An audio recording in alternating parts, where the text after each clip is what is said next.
Cleaning after the crimping process.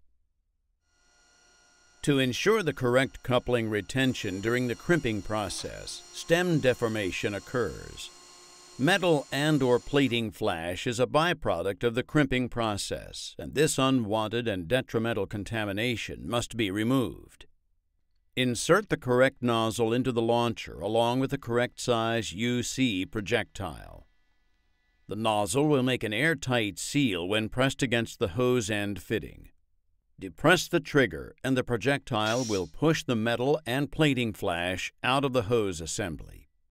You should now use UltraClean's Clean Seal capsules to ensure that the assembly stays clean and contamination-free.